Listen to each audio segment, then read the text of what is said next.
trek. Now you got to remember, of course, at this time in history and in Israel, you only count the warrior men. Right, 20 and older. Right. Yeah, you don't count children, Right. and they don't count really old people, and you don't count women.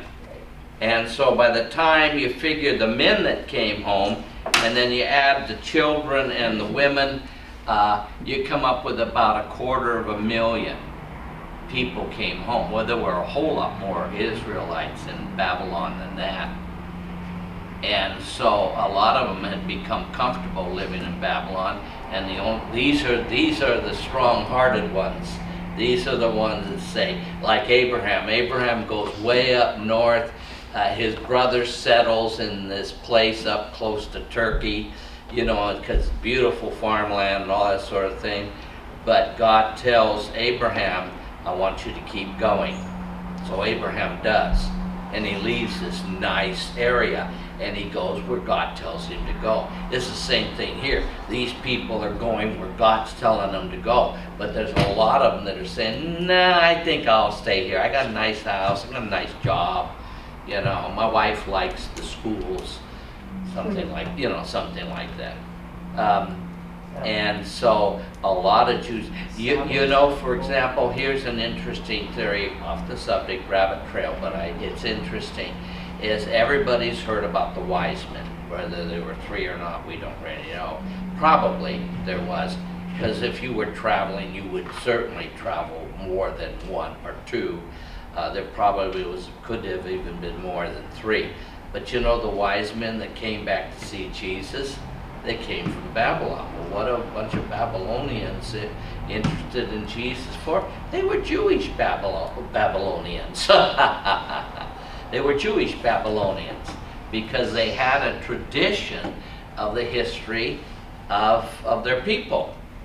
And they had heard of the prophecy in Numbers that a star would rise out of Judah. And actually it uses the word Jacob, which is another word, for Israel. But it says the star will rise out of Jacob, and it will eventually rule with an iron scepter, which doesn't mean, when we think of somebody having a lot of power, we think of them misusing it. Jesus never will misuse power, but he will have more power than any being has ever had in the entire history of creation. He will have more power, but he will never misuse it. So when he ruled, I'm very happy about him ruling with an iron scepter, because that iron scepter just simply means a lot of power. Okay, so anyway, they come home with about a 250,000. If you go back to your notes, you'll notice notice something. Under number C, actually 900 years earlier, when Joshua crosses the Jordan and attacks Jericho, there's about 2 million of them. That's the estimated, and that's a good, it does go as high as 2.5 million. It goes as low as 1.5 million. So you can obviously, no matter what figure you're going with, that's a lot of people. So 900 years earlier, there were 10 times that many people crossing the Jordan. And now 900 years later, they're down from 2 million to 250,000. See? And so time hasn't been kind to Israel. And for what reason? Because they're not being obedient. The sins and the What time are you talking about crossing? What is sin? Sin is disobedience. It's missing the mark. That's what the word sin actually means. Sin means to miss the mark. Yeah. You're saying cross the Jordan. When did that happen? 1406. That was, remember Moses? Of course, you remember Moses. But So you're remember, actually talking about Moses the Red couldn't Sea then? enter the promised land. God said, I'll let you see it, but you won't enter it. Okay. And so So then, you're talking about after the 40 years in the desert? yes, Okay. and then Moses anoints Joshua the next leader, and Joshua says, let's go across. And the people at that time said, whatever you say, we will do. and wherever you go, we will go. I mean, that's pretty much a vote of confidence. Offhand, do you remember the number, I'm sorry, Pardon? offhand, do you remember the number that left Egypt? Yeah, it would have been, they left Egypt, interestingly enough, and 40 years later, they get to the promised land with about exactly the same number of people. Yes. Well, Joshua wasn't young at that point. He was like about 80 years old. And he was Yeah. possibly Jordan. Mm-hmm. 80 is a good number, right? He was an old man when he crossed the Jordan. He wasn't a young man. He- Caleb was the same age, and he ran up the hills of Judah and killed a bunch of giants. Except for, generation. The Anakim? Except for Joshua. Because Joshua obeyed Moses and Yahweh. That's why Joshua and one other person was able to cross over. Caleb, And- yes. Yeah, that's the only two who were able of the old generation to cross over. Mm-hmm. You know, in the Bible, it talks a lot about having the strength of an eagle and flying like an eagle. According to the Bible, and I figure this is correct in terms of eagles, is that an eagle maintains its full youthful strength practically to the day it dies. And if you stop to think about it, well, God would do that, because if an eagle loses its strength, I mean, it's a predator, it's not going to be able to survive. And eagles can fly as high, and they are as strong in their last year of life as they were when they were, you know, a young eagle. And that's why eagle is used so many times in the Bible as such an excellent example of all these people in the Bible. Like I said, Caleb, Joshua's friend and ally, he took Judah and he defeated giants and ran up the hills of Judah after him, and he was 80. So anyway, going back to so you have a list here in D of the treks, and I have the biblical estimate. It gives you the number, and you can kind of add them up. It be basically counting only men of warrior age. And then I have some dates down there. So let's go to 3:8 in Ezra.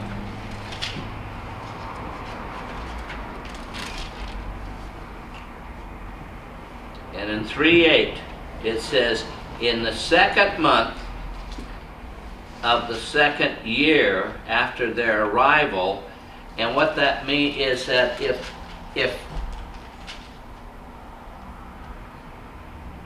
Cyrus freed them in 539, give them a year to collect all this stuff and get their trek going home. And so the beginning of the second year that they were home was 536. That's when they start building the temple. They don't finish it till 516. Took them 20 years. And that's a lot of discouragement, because Jerusalem and Israel was in ruins. And we're going to end this on Saturday by taking a look at how mentally healthy the decisions were that Israel made and why they made it. But the first thing they do. You look around at ruins, you know, most of us would think, well, let's start growing some things and get an economy going so we can feed ourselves. Let's build a wall so we can defend ourselves. Let's organize ourselves into a government and elect officials and get this place running. Now, these are Jews. They're Israelites. They're faithful to God. The first thing they do before they do anything is they rebuild the temple of God, because that's what their relationship is. God is their highest priority, and they put him first. And they continue. In fact, their enemies say, what are you people doing? You're a ruined people living in a ruined land, and your God is a God of ruined people. He's a God of ruins. You know, actually didn't come out to be very true, really. But that's what they call him. You worship a God of ruins. You're a ruined people in a ruined land. Give up.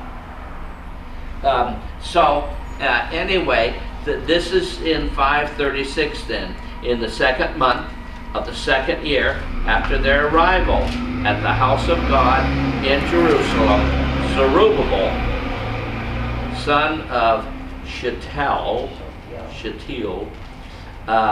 Yeshua, son of Zodadak, and the rest of their brothers, the priests and the Levites and all that had returned from captivity in Jerusalem, began the work. And it will take them 20 years to rebuild that temple. Let's go over to verse 10 through. Let's go from 10 to the end, which is 13, 10 through 13. I'm sure I've got that down. Well, yeah, let's take it 10 to 13. In chapter 3 of Ezra, when the builders laid the foundation of the temple of the Lord, the priests in their vestments and with trumpets, and the Levites, the sons of Asaph. By the way, it says the Levites are the sons of Asaph. That's an honoring title. Asaph was actually a very famous priest at the time of David, good friends with David, faithful man to God, incredibly gifted. He was supposed to have a magnificent voice. And he sang it in the temple. And what this actually was, it was the beginning of the tradition of praise and worship. It goes all the way. Asaph wrote a number, I'm going to guess, estimate, I think it's 12. He wrote 12 songs himself, Asaph. And he also started a school, a training school for priests and Levites that wanted to learn how to worship God in music and in song and lead the people in worship. And that theme that's kind of started with Asaph has come right down to our churches today, where worship is such an important part of our relationship with God and our interaction with God. And this starts with this guy. So sons of Asaph, hundreds and hundreds of years later, what that means is it's a man who leads worship in the temple and leads people in worship. A son of Asaph. So that was a good thing. So going back to what I was talking about, and the Levites, the sons of Asaph, with cymbals took their place to praise the Lord as prescribed by David, the king of Israel. With praise and thanksgiving they sang to the Lord. He is good, and his love to Israel endures forever. And all the people, I'm sure, how many of you have been outside a big stadium or a big concert, open air concert, and you can hear the roar? Tommy Walker, a few years ago, was at the fairgrounds, and of course the Christians packed the place out. And you know where the fairgrounds is? And at that time, we had some prison guards that were members of the church, and they told us that weekend we heard the roar all the way from the fairgrounds all the way out to the penitentiary. They said we heard the roar. And that's what's going to happen here. Israel lets out a roar and the whole area hears it. So it says, and all the people gave a great shout of praise to the Lord, because the foundation of the Lord was laid. But many of the older priests and Levites and family heads who had seen the former temple wept aloud when they saw the foundation of this temple being laid, while many others shouted for joy, and no one could distinguish the sound of the shouts of joy from the sound of weeping, because all the people made so much noise, and the sound was heard far away. And you will find Ezra a little later on, just to hook it with this, Ezra later on says, you know, the glory of the Lord is your strength. Don't ever weep. Always shout for joy. And so he kind of shames the people who wept. And that was a major concern, because a lot of the Jews were thinking, there's no way we can replicate Solomon's temple. I mean, Solomon had unlimited money, Interesting thing, of course, Solomon had more sophisticated equipment too. But Solomon took 7 years to build the temple. It took these guys 20 years to build this smaller temple. But in a little while, you're going to see a beautiful prophecy out of Haggai that says something wonderful about this second temple that came true, of course. We're here. Why not? Well, let's take 4. No, I need to go back up here a little way. Haggai's on this page of notes, so we're fine. When am I supposed to stop and let you people have a break? Kevin was going to come back. Say it again. Kevin was going to come back Really? when it was time. Okay, all right. So talk away. Okay. I'll lock the door on you. I have the key, Oh, Maria probably has the key. She can unlock it. So there goes my authority. So 3, yes, we did this. Okay. Now let's go to Jeremiah. In Jeremiah, you have the prophecies of this reunion. Now remember, Jeremiah is given. Remember, Jeremiah now is way forward. Jeremiah and Isaiah are kind of in the middle of the Bible. And I said, where do I want to go? Jeremiah 3 first. 3:18. Remember, this happened. This is this prophecy that Jeremiah is giving is a good 70, probably 80, no, probably 75 years ahead of when it will be fulfilled. So the people who hear this, there will be some people who hear this prophecy that will actually live to see it fulfilled. In Jeremiah 3, you have some remarkable things. First of all, you have Jeremiah's prophecy at the Ark of the Covenant that has been so, intimately close to the hearts of Israel, all the way from Moses in the 1400s. Jeremiah has this prophecy here that with the abandonment of Jerusalem, the ark will disappear. And it says it'll never be seen again. And no one will even think about it. In fact, I want to read that because it's right before the prophecy I want. In verse 14 it says, return, faithless people. You see, Jeremiah is saying God's already telling them, they haven't gone anywhere, and he's telling them, return, you faithless people, for I am your husband. I will choose 1 of you from every town and 2 from every clan and bring you to Zion. Then I will give you shepherds after my own heart who will lead you. See, this is what's going to happen, is the righteous will return, and God's going to give them shepherds. And it's one of these times in history.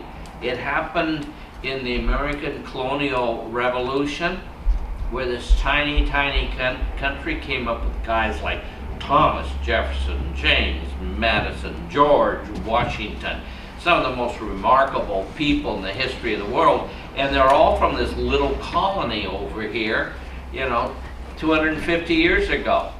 And you have this time where you have a small nation that produces a large group of remarkable people. And that's what he's saying. When you come home, I'm going to give you good shepherds, good people.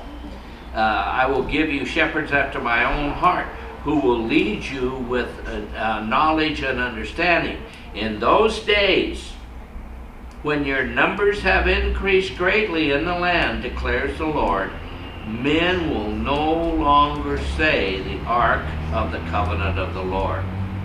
It will never enter their minds or be remembered. It will not be missed, nor will another one be made to take its place.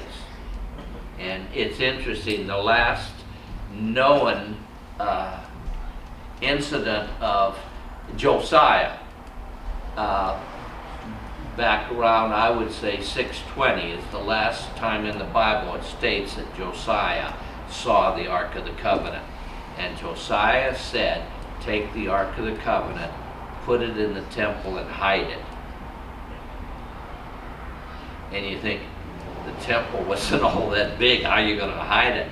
Well, how many of you know that underneath the temple of the Lord, there are literally catacombs? It's a honeycomb of caves and hallways and even large storage rooms and stables and even banquet rooms.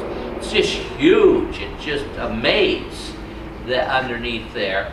And of course, probably one of the best guesses is that the Ark of the Covenant is hidden somewhere underneath the temple, because it disappeared after Josiah and it's never been seen again. And you know that the Babylonians would have made a big deal about it if they would have found it. That was what you always did. You always took the prizes from the nation you defeated and you show them off in a big parade downtown.